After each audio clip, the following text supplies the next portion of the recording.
Welcome to my channel. My name is Tia, and in today's video we're only going to be touching on tips that will enhance your dip manicure. What I'm showing you right now are my nails 2 weeks post dip application, and as you can see, no lifting. And part of that is attributed to the fact that my prep is very key. So I'm going to show you some tips that I do to prepare my nails for the next dip overlay application. So in tip number one, I tend to put the gel and base top coat on top of my dip nails. And I do that because it minimizes shattering. So if you are sort of new in your dip manicure journey and you're doing your nails at home, whether it's at the dorm, etc., sometimes you can experience shattering of the top coat, especially if you're using the traditional resin as your top coat. And what I find by using the gel is that gel helps to absorb some of the shock, some of the, everyday activity, some of the tension that you have. The gel is able to absorb that and it doesn't lead to all of that shattering. But what it does do is it can add time to your soak off, right? So if you're soaking your nails off, it can add time to it. So what I love about dip is that I can soak my nails off in about 15 minutes, 20 tops, if that, but more so like about 15 minutes. But when you have that gel top coat, if you haven't filed that off, you're adding probably about 40 minutes on top of the 10 to 15 minutes that it takes you to soak your nails off. So one of the things I like to do is I like to take my nail file using the 100 side of the nail file, handheld. You can also use an e-file to do this. And I am directly placing my finger over top of my dust vacuum. Now I have two vacuums that I use in my studio. I have one that is on the floor that basically sucks out all the imperfections and dust in the air. But then I have the one that I place on the station specifically to aid in sucking up the dust as I'm filing off the gel polish because I don't want that dust everywhere. And it's really important to have one, especially because you just don't want these particles flying everywhere. You should always wear a mask anytime you're doing your nails. So I wear my mask. But you want to make sure you have some type of apparatus to help suck in the powder so it's not going everywhere and that you're not inhaling those products. And see right there how you can just sort of see how it's just the machine is just pulling it directly, and no work on my behalf for the suckage. It's just more so filing everything down. I'll have a couple of examples of a vacuum that you can utilize on your station in my Amazon store.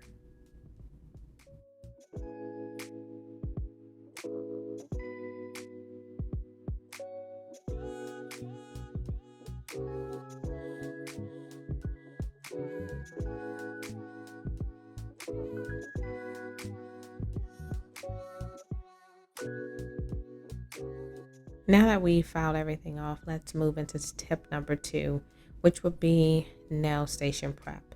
This is something that I don't see a lot of people talking about, but it's very important for you to do so. Make sure you have all of your utensils, equipment, tools that you're going to be using for your dip manicure laid out. Take the time to grab everything from your nail bits to your cuticle nippers, cuticle pushers. You want to have your napkins, any type of cotton swabs, your nail clippers, your dust brush. You want to have, if you're using a cuticle softener, you want to have that. You want to have your Q-tips. You want to have everything, your nail files, everything that you need to really do your manicure. You want to have that at a glance and within arm's reach. And the reason that you want to do that is you're dealing with products that are time sensitive. And a lot of that can, sort of harm your dip manicure, especially if you have to stop to get up to go and get something and then come back. Well, the product could have settled and set by then. And so you want to just make sure that you prep your station, that you have everything that you need to do, not only your dip, your manicure, your dry manicure, but also for your dip nail manicure as well. Make sure you have everything. So now tip number three, we're going to jump into like the dry manicure. This is something that if you have problems with your nails lifting from the free edge, lifting from the side walls or lifting from the cuticle area, is because you did not do a proper manicure. You are not removing the excess product, all of the oils, solvents that may be on your nails. You're not removing the cuticle area. You're not removing any of the protein. You're still leaving that membrane there. And that is not going to allow the product to properly adhere to your nail plate. And it's going to cause you to have lifting. And if you want to have longevity, you got to do this step. Bonus tip, I get these little containers from the Dollar Tree. And what I like to do is, after I use my utensils so that I'm not contaminating clean with old, I like to put my used utensils and equipment off to the side so I can clean those directly after my manicure.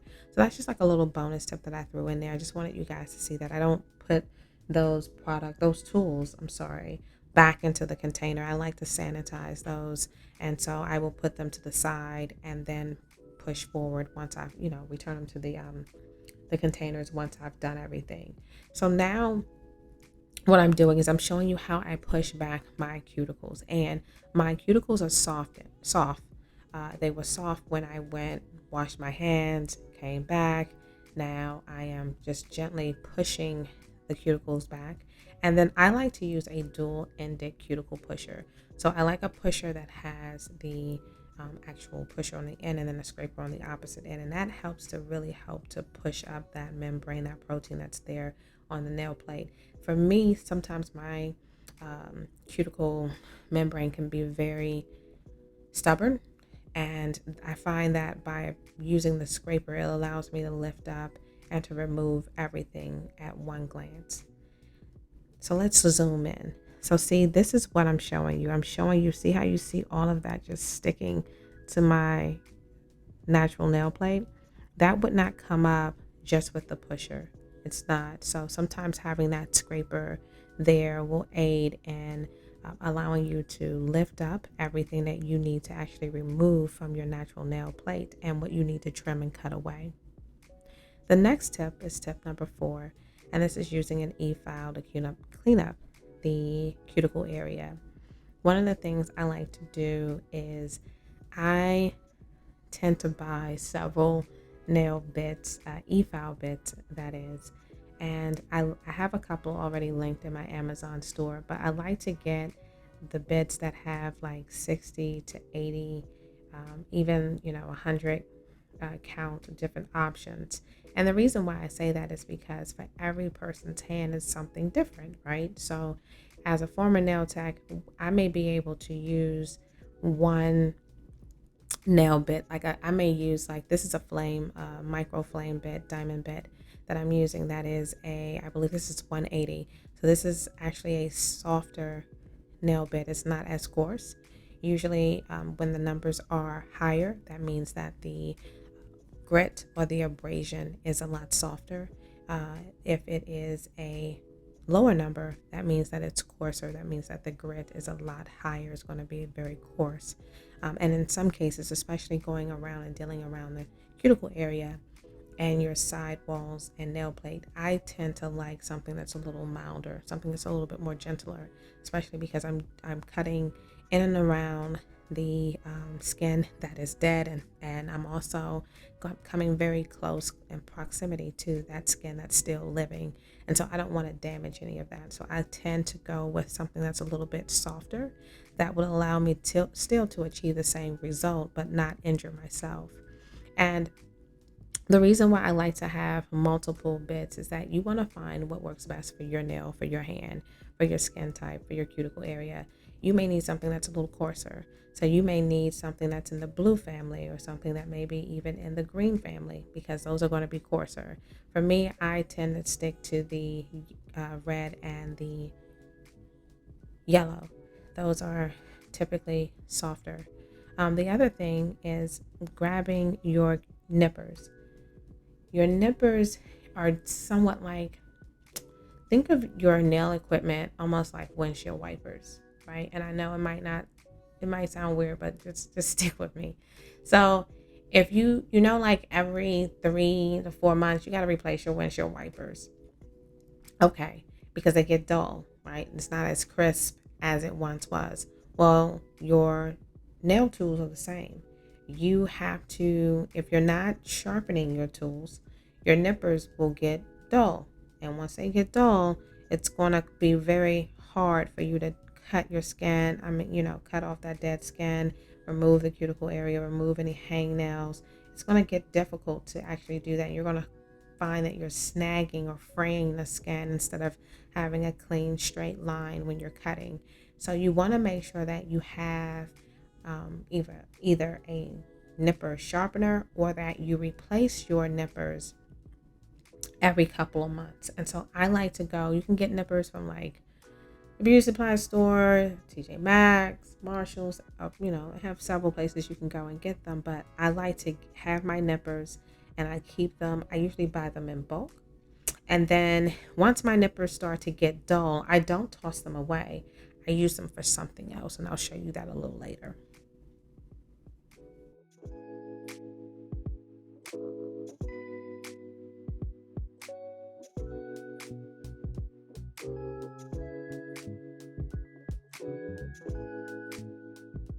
One thing I didn't mention is that I like to cut from side to side.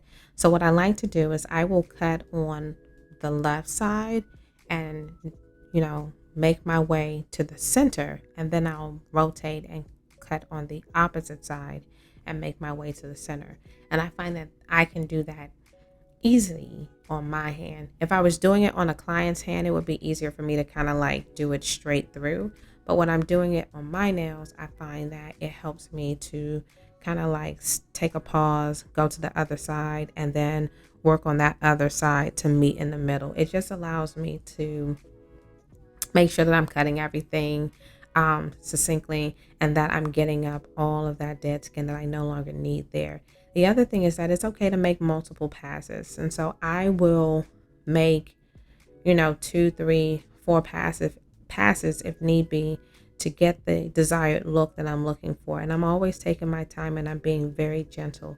I'm actually feeling with the utensil as to where the skin is that I need to cut. So I'm not cutting anything that's still living so that I don't want to damage my hand. Now that that's all done, I then go in with my teardrop diamond bit. I love this bit. It is what I use to polish my cuticle. So that's the next tip I want to focus on. Polishing your cuticle after you've done your nipping is going to be very important. What that does is it allows you to smooth out not only your skin, but it allows you to pick up anything that you might have missed. And it's very, very gentle. I also use the teardrop bit to file off any callousy skin, any hard skin that I may have missed that I just didn't get off with that nipper. This will help get it. And it's very gentle to the skin. It does not hurt. I'm using it on a number 2 setting for my file. And again, if you're looking for an e-file, I believe I have this one linked in my store as well. But see how I'm going on the side of that nail and I'm just filing that off. The ball of that little teardrop or Q-tip, however you want to call it, it allows me to really, really hone in and focus and remove a lot of that dead skin, hardened skin, and any of the remaining product that I may have overlooked during my dry manicure application. And I think that this is why I say you got to kind of get like that pack that has multiple bits in it, because you might not see this bit in the kit that you're getting. Like if it's only like a 20-piece one, it may not have this. But sometimes when you get the larger nail bit options, it gives you a variety of options to play with. And when you have that variety, you can find different things that work best for you. It may not work right for somebody else, but it may be perfect for you. Try it out. And I think I have some of those also linked. So if you're looking for some, I got a couple. I got you. I got a couple linked in the Amazon store. Just check my description box and it'll take you right to that page.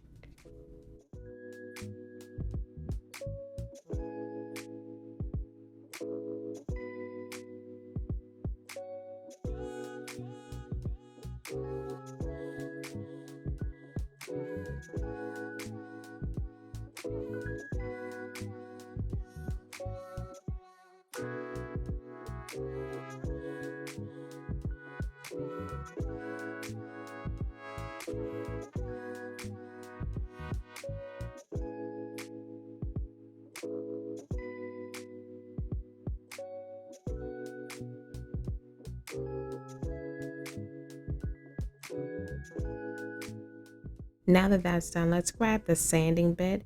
And I'm grabbing the sanding bit. I believe this is a 220 bit.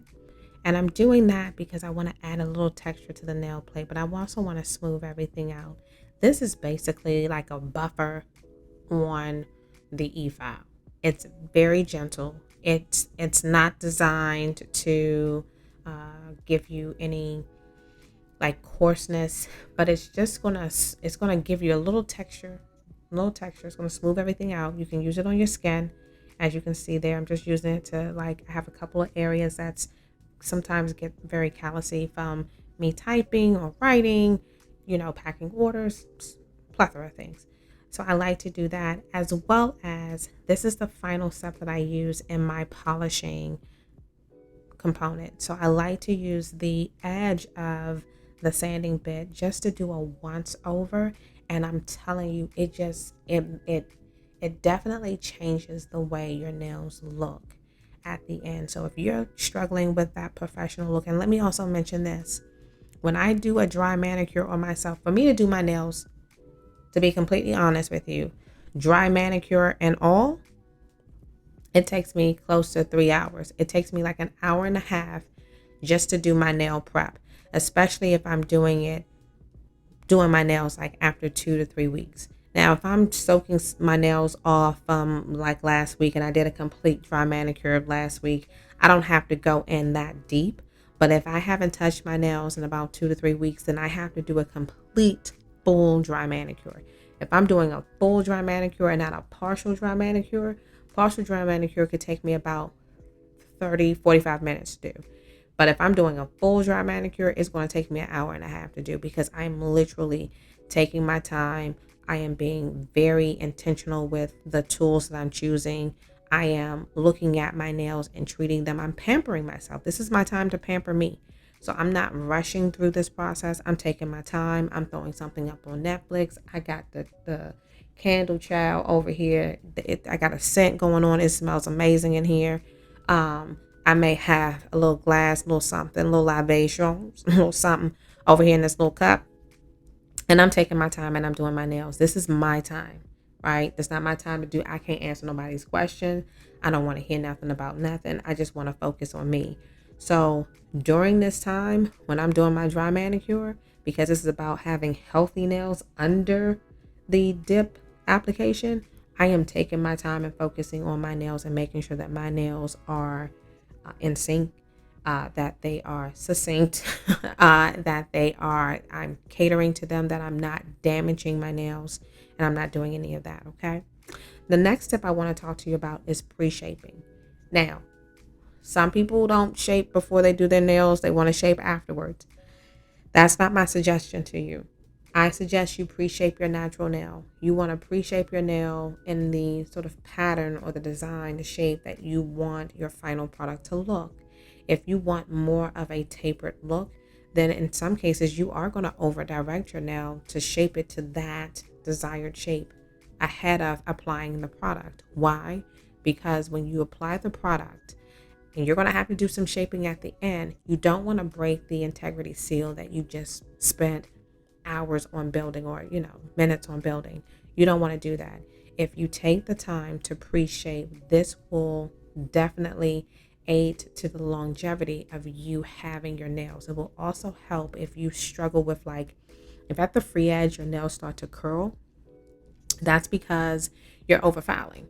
You did all this work, child. You done filed all that stuff off, and now your nails are starting to curl. They're going to start to bend inward, and you're not going to be able to save that. Even if you go in and put some glue into it and try to like push it up, it's still going to separate because you've broken that seal. So by pre-shaping, that allows you the opportunity to, number one, get the desired shape, kind of see where you are. Because the other thing is this: you may be going for a shape that doesn't flatter your hand. And I would tell clients a lot of times, they would come in and say, "Hey, I want this type of shape," and I would be like, "You sure about that? Mm-hmm. You sure?" Because not every hand structure can actually support that shape. There's some nail shapes that look better on certain hand types. And what I mean by that, meaning Like if you have a fatter hand or a shorter hand or long fingers, like there's certain nail shapes that just look better on certain hand shapes. So you want to make sure that you're choosing the right hand shape, nail shape for your hand, because everything is not going to look right. Like there's some shapes that will literally make your hand look fat. And then you go out and you hate your nails. Well, you the one chose that damn. I didn't tell you. I gave you an option. I asked you to consider this over here. You said nah. Okay. You have to give the customer what they want, but a lot of times it's you're not picking the right shape. I can't wear certain shapes on my hand. It just doesn't look right. Right? Some of the girls who wear short nails, we've tried the long. It might not work. Right? It might not work. And that's okay. Long nails does not look good on everyone's hand. That is it's a myth. Everybody does not look good in long nails, and everyone doesn't look good in short nails. So there's a compromise, finding that sweet spot, but you got to find that spot. And so what you want to do, in my opinion, is take the time to pre-shape to even see if you like this. Because if you don't like this, you can always change it. If you go in with an oval shape and you're like, I ain't feeling this oval shape, let me go square. Now is your time to do it. So pre-shape. Okay. Now, after I've done everything, I off camera got up, washed my hands, soap and water. But then when I return to my station, I do a quick wipe down. And I always use a lint-free wipe, some alcohol. I'm going to wipe my nails down before I grab my primer. This is just something that I've always done. I will always continue to do that because I like doing it. I think that it aids in helping the primer really stick to your nail plate and really grab the product that you're about to apply.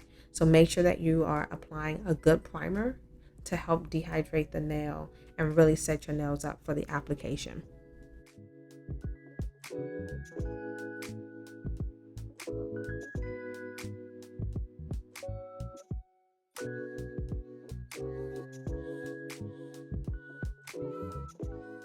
Now let's build the apex. That's my next tip.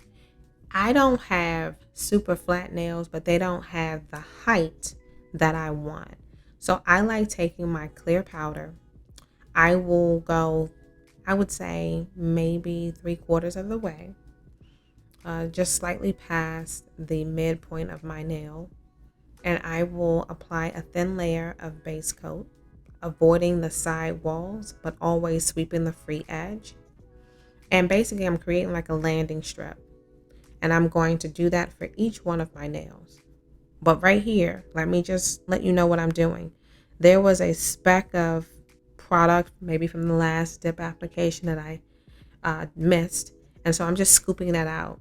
That's important. When you see little particles in your clear powder, just scoop those out, put it in a little tray to the side so that you don't have to worry about that messing up your nails. Imagine encasing your nails, especially if you're doing white or lighter shade, and now you have this dark speck of something or this red speck of something that's now encapsulated in the clear powder that you just put on top of that white or that soft pink.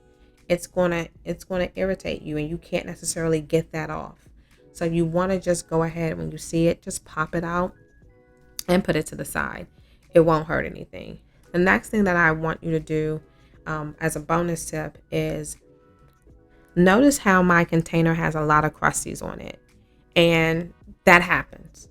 It happens. It's going to be hard to avoid it. What you want to do is take a lint-free wipe and some acetone and wipe that down. Wipe the outer perimeter of your base coat, whether it's the base coat and or the top coat. They usually get little crusties after your dip manicure. So I like to clean that off. And remember, I told you that with my nippers, when they start to get dull, I use them for something different. Well, for the little particles that are just not coming off, they're a little bit stubborn, I take those dull nippers that I have and I use that to remove and to help clean up the outer perimeter of my container. And so that's another use for your nippers when they start to dull. You can use them to help clean things up. And so see there, I was just sort of feeling around.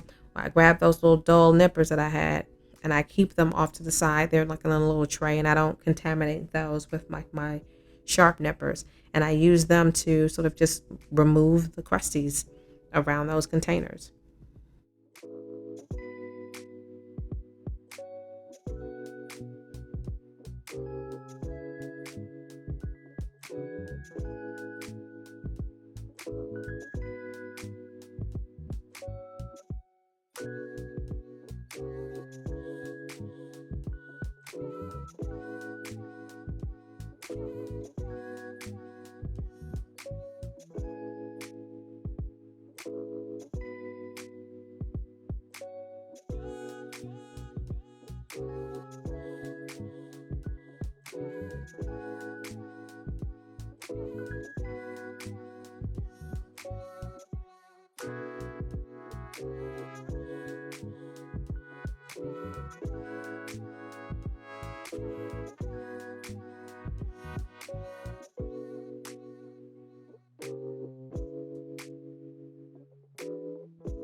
Now that we've built that apex, notice right here, I'm tapping that little ripple that I have back into place. Sometimes it happens to the best of us. If you see a mistake, use the back end of either your pinky or your ring finger to tap that product back into place to smooth things out.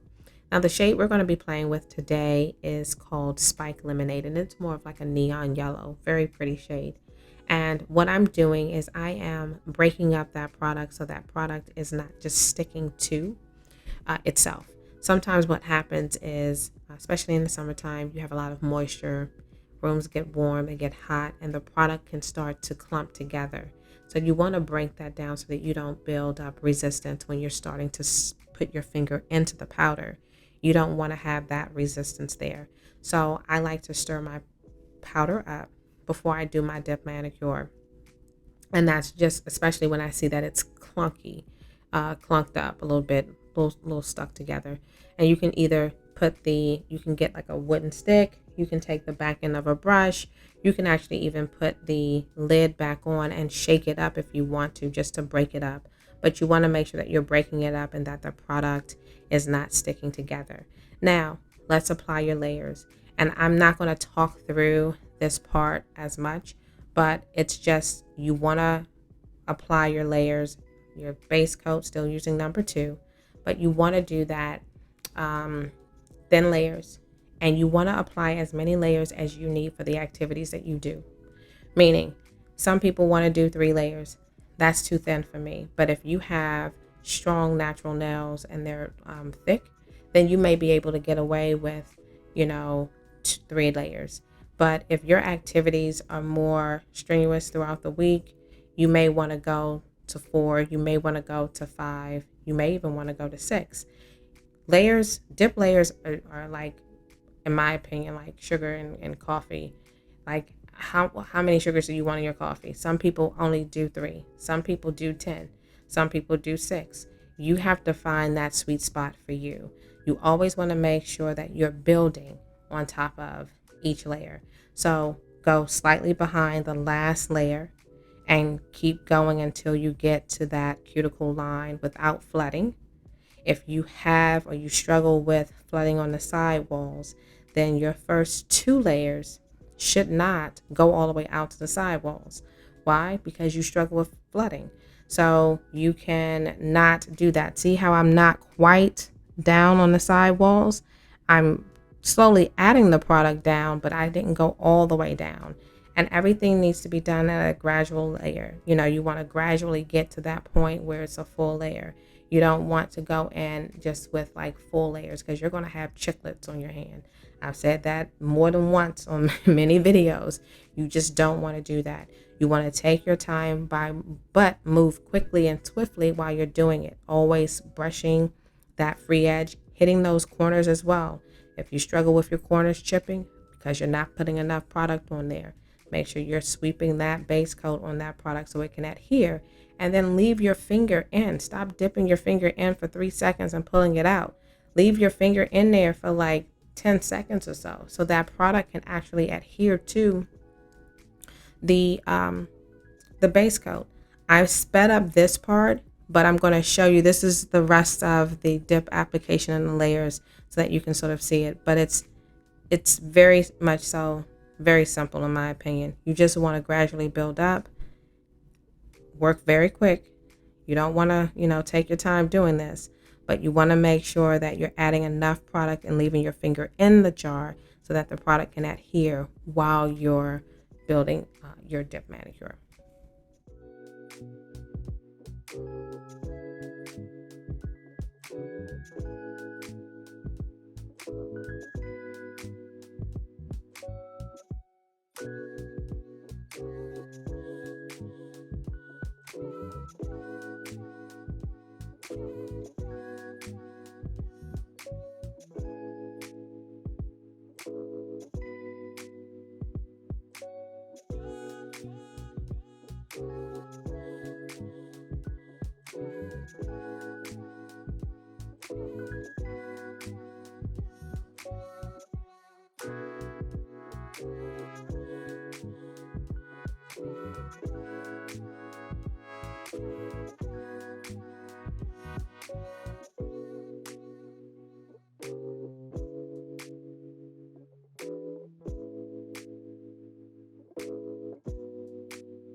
And another thing, when you're dealing with like neon colors, especially bold and bright, vibrant shades, I find that one of the main issues that I would have when I, didn't leave my finger in the container long enough is that the color just wasn't as vibrant as the shade that you see in the actual container. And so, leaving your finger in there for 10 seconds, at least 8 to 10 seconds, but then adding that final full layer on top of that last layer. Like you want to have one full layer that basically coats everything and it basically ties everything in together. That gives you that pop, that color pop. And that was something that I was missing before. And I was like, well, if I'm missing it, I'm quite sure a lot of people missing it because Chad. But you want to just make sure that you do that final color layer on top, that you get it to a point where it's covering everything so that that color payoff is what you really want. Like you can even see, like it's not as the finger that I'm working on, my middle finger, I'm working on that finger right now. You can see it's not as vibrant as the ring finger. It just doesn't have the same je ne sais quoi. It doesn't have the same pop. And that was because I wasn't adding that layer on top of it to tie everything all in. And it kind of left certain spots transparent or translucent a little bit. So you want to make sure that you're adding those layers in, and that once you're done, I like to tap everything in. That final layer, I want to tap as much of that product into my hand. I don't want to dust off I don't want to dust off that last piece. I want to make sure that I'm keeping all of that product on top. Like I really, really, really, really want to make sure I'm doing that. Then after I sort of look at my hand, I'm like, okay, do I like this layer? If you still don't like that final color, that final look, add one more layer. Add a thin layer and see what that gives you. Now, me personally, I'm always going to be a 5 to 6 layer girl. We can argue about it in the comments, but I'm always going to be a 5 to 6 layer girl. I find that for my activities, my lifestyle, the things that I like to do, I need more layers. I have to have them. And see how I left that finger in there? Stop pulling that finger out. Y'all pull your fingers out too quick. And you literally just have a dusting, like a little sprinkle of powder. It's very faint. You don't want that faintness there. I like to put my layers on, and again, I'm not flooding the cuticle area. I'm always going to sweep that free edge because you want to make sure that you have that. That also too adds length. So for my girls who wear barely their nails, you're probably going to get like a couple of like millimeters, if you will, extended onto the free edge. It's going to give you a little bit of length, like micrometers or something. I can't think of but it's going to give you some length. That's basically what I'm saying. It's going to give you a little bit of length.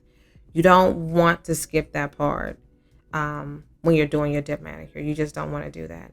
And then once you've done your final color layer, grab and encase the pigment. You got to encase this pigment. It's nothing worse than not putting the clear on top of. And I know somebody in my comment section said, I don't understand why I have to put the clear powder on top of my dip manicure. I've never had to do that, before, yada, yada, yada. The pigment is on top, sis. It's on top.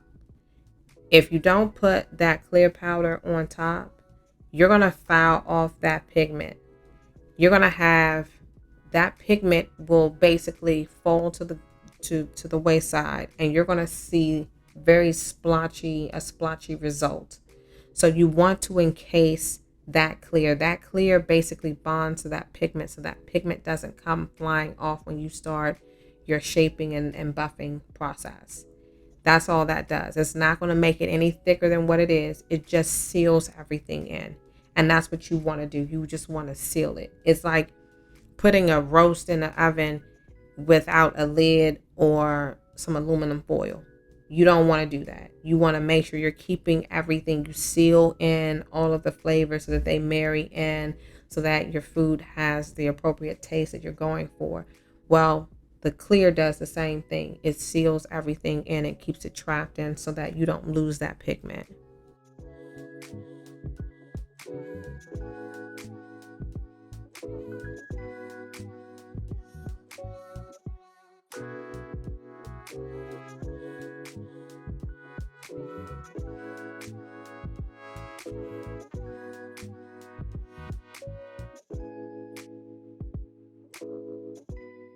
Now, this is probably like, I love this step.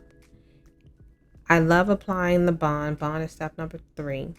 But then I like the pinching aspect. If you have wide nails, or if you kind of want more of a tapered shape to your nail, like your nail just doesn't have the shape that you're looking for, you want that sort of half crescent moon, semicircle shape at the free edge, then you want to pinch your nails.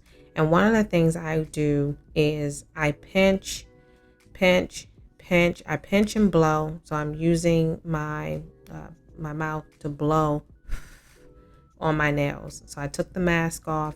I'm now pinching and using my mouth to blow so that I can help set that nail. I don't use a fan because the fan is going to distribute too much air, and I want to have an opportunity to work on all 5 fingers at the same time. So what I do is I work from my pinky to my thumb and from my thumb back to the pinky, and I rotate these steps until I feel resistance. Once I start to feel the resistance, then I stop because I don't want to, break or crack my nail. I just did, all this work. But as long as I still have the ability to, mold and pinch and shape, and, I'm not pinching hard, but I am pinching enough to help to settle and set the shape that I'm looking for. As long as I still have the ability to do that, I'm going to do that. And that's why I did not cut this piece out. It takes me about maybe 5 minutes to really do my pinching, but the end result, so many of you leave comments about, the shape of my nail and what you like about my nails. And I appreciate that. Thank you so much. These are my tips and my secrets. These are the things that I'm doing in my home, upstairs in my 3rd bedroom, watching Netflix. I am, survival of the thickest. I'm in here gagging and I'm doing my nails. Well, this is one of the steps that I like to do at the end. It elevates your dip game. It really does. So I'm just pinching and pinching. As you can see, I'm not doing anything special, no special tools, just my fingers. And I'm using that to pinch. I'm blowing.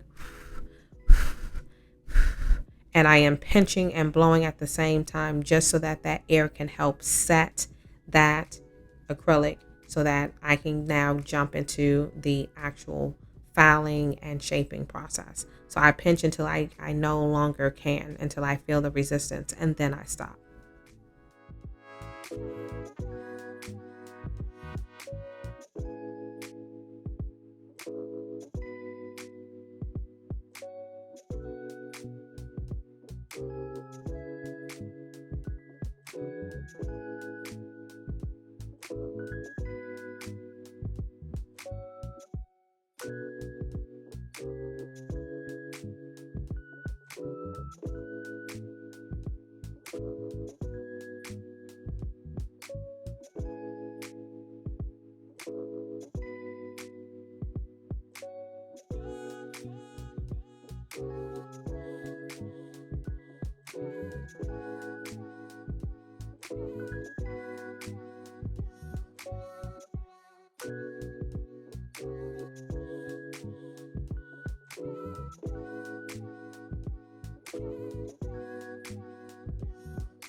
My next tip, even for barely there nails, is let's do some underfiling.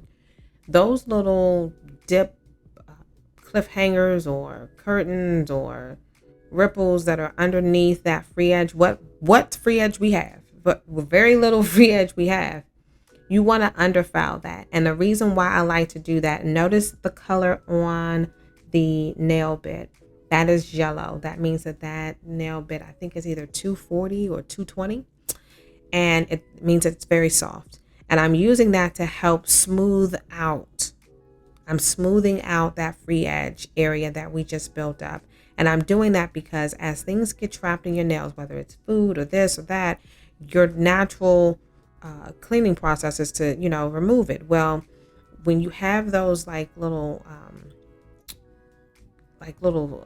dip curtains that are hanging down, you may have a reaction to like pick them off.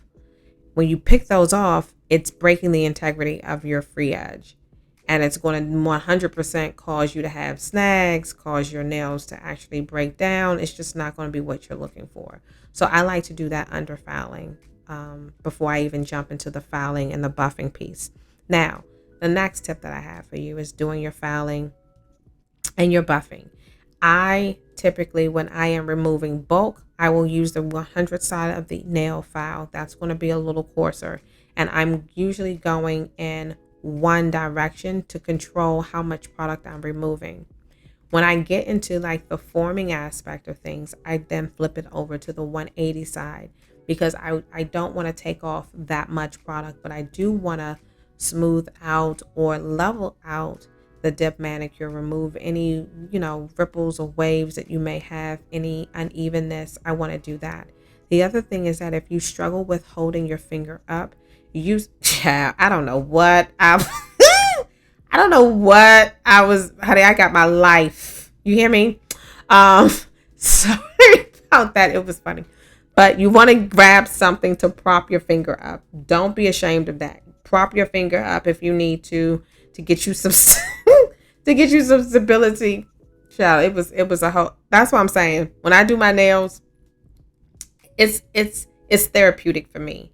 And I created this line to also help women find some therapeutic moments for themselves as well, right? I don't care what uh, social, economic classification you sit in. Sometimes it's not about the money aspect of it. Sometimes it is about the money.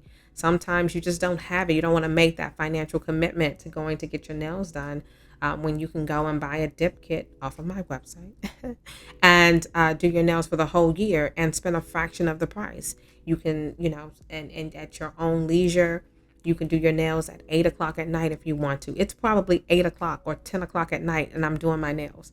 That's something that I typically like to do. Again, this is my moment, my downtime, and that could be any time for you. So one of the things that I'm doing here is, like I said, if you struggle with like holding your hand up, or maybe you just don't want to hold it up, get something to prop your hand up with and then follow the natural shape of your nails to start to shape and file and taper your design. Use the curved edge of the hand file. Now I'm middle school. What middle school means is when I went to cosmetology school for nails, e-files weren't out. Like they were coming out, but they weren't out. And this is like 20, 30 plus years ago. I started doing nails 30 years ago. So e-files weren't out. If you needed to file your client's hand, you had nail files. And we used to file, you had to know how to file. And so I still prefer a hand file because I find that I have more control. Now, it doesn't mean that I don't use my e-file. You see me use my e-file interchangeably, but I still like a handheld. I like being able to rotate. It's what I'm comfortable with. It's no different than, I'm of the era of using Marisol curlers, right? So you get that stove, whether it's the actual stove or child, you get the curling iron stove and you get that curler and you put it in there. Electric curlers, we what was an electric curler? We that was taboo. You didn't use electric curlers. We had that, honey. You click, click, click, click, click, click, click, click, click, click, and you had that towel right here, and and they pressed away. Like that's what I'm accustomed to. So it's not that one is better than the other. It's just a preference, I think. And so if you struggle with an e-file, then use a handheld file. It's okay. You're going to get the same result. I can get around those corners, around that cuticle area very tight. I can still seal everything down. As I showed you in the beginning clip, you didn't see any lifting. You didn't see, that was no trick photography or anything like that. That was the nail after 2.5 weeks. No lifting was there. You see my hand game with the nail file is on point, but if you don't have an e-file, then you can use the handheld and get the same result. And no one will know that you didn't go and get your nails professionally done. Just take your time and know which side of the file to use for what you're trying to do. If you're removing bulk, you use the 100 side. And be careful with the strokes. Be careful how many times you're going up and down, because you could be removing too much product. And if you're going for more of like a molding, shaping, and sort of evening out approach, you want to use the 180 side of the nail file, because that's going to allow you to take off. It's not as abrasive. So for every one stroke with the 100 side, you have to do like 4 strokes on the 180 side. The other thing is file your nails at different angles so you can see different points of view for like how your hand is sort of shaping out.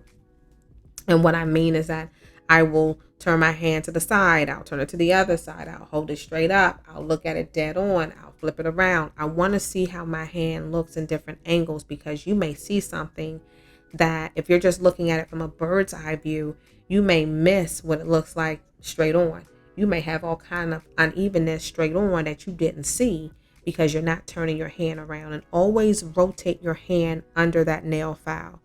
Notice how my hand is not just staying flat. I'm using the file, but I'm twisting my wrist on the other side so that I am not just keeping it in one position. Keeping it in one position will definitely have you having lopsided nails. If you want evenness and you want more of a symmetrical outcome, rotate your hand under that nail file.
Now what you want to do after you've filed and buffed, go wash your hands. Once you've done that, take that towel that you're using and flip the bottom part that's hanging down, flip that up and use the underside of that cloth. And what that does is it allows you to basically repurpose your towels, so that you're not using and throwing away and grabbing a new one. Just use the underside of that, flip it up, grab it, use it. Now, I washed my hands off camera. You always want to wash your hands soap and water. And then, as I did earlier, always cleanse. I'm always going to grab lint-free wipe with a little bit of alcohol, and I'm going to wipe everything down. I'm going to grab my I'm going to grab my UV LED lamp, and I'm going to put that to the side. While I'm doing that, I'm also going to grab my base coat, and I'm going to grab my base gel coat and my base top coat. Now, off camera, what I did is I put on some sunscreen. I sprayed some sunscreen down a little bit on my hands. And so that's the other reason why I took that alcohol to wipe off specifically the tips of my nails, because I didn't want the oil to sort of counteract with the gel and create like this like gooey compound. It won't properly cure when you have anything on your nails. So I wanted to make sure that I took all of that off before I stuck my hand under my lamp. And so I'm using the base coat, applying a thin layer, one layer. I'm going to cure that for 60 seconds, pull that out, pull my hand out, grab my gel top coat with just the gel glaze, and I'm going to apply 2 layers and cure each layer for 60 seconds.